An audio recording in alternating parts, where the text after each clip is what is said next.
Meringguk di sel tahanan, tukang beca pelaku pembacokan terhadap rekan seprofesinya di alun-alun Trenggalek terancam kurungan selama 15 tahun penjara.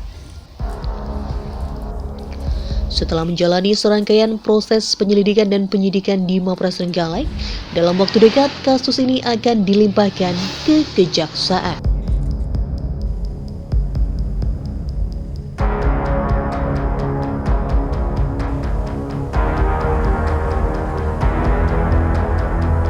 Kasus pembacokan tukang beca oleh teman seprofesinya ini diketahui terjadi pada 1 Juli 2021 kemarin.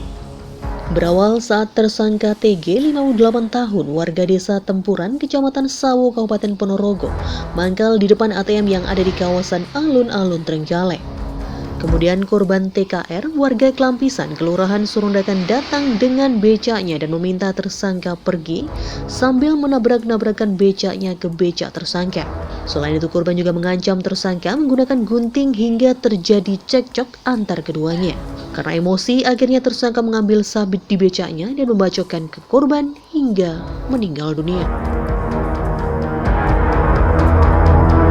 Menanggapi hal ini, Kapolres Trenggalek AKBP Dwi Yasi Wiyat Putra menyampaikan, tersangka TG berhasil diamankan petugas sesaat setelah kejadian.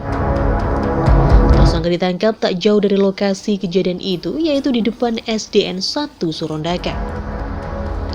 Setelah menjalani penyelidikan dan penyidikan sejak bulan Juli lalu, dalam waktu dekat kasus ini juga akan segera dilimpahkan ke Kejaksaan Negeri Trenggalek guna proses persidangan.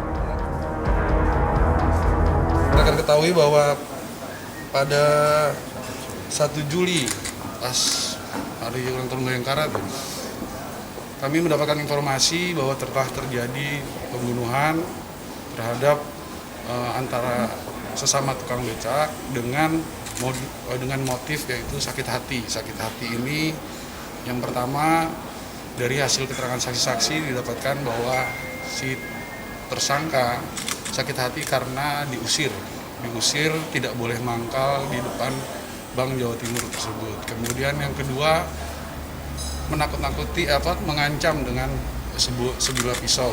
Dari kejadian tersebut ditemukan pihak penyidik langsung mengamankan tersangka tepatnya di depan SD Surodakan, SDN 1.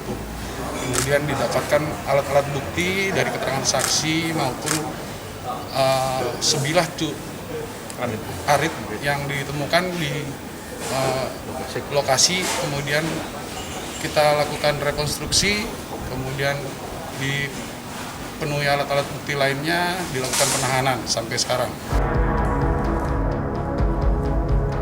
Kapolres juga menambahkan dari hasil penangkapan terhadap tersangka, petugas juga mengamankan barang bukti berupa 2 unit becak, sabit, gunting, dan sejumlah barang bukti lainnya. Akibat perbuatannya ini, tersangka dijerat dengan pasal 338 KUHP Pidana, subsidiar pasal 351 ayat 3 KUHP Pidana dengan ancaman hukuman maksimal 15 tahun penjara.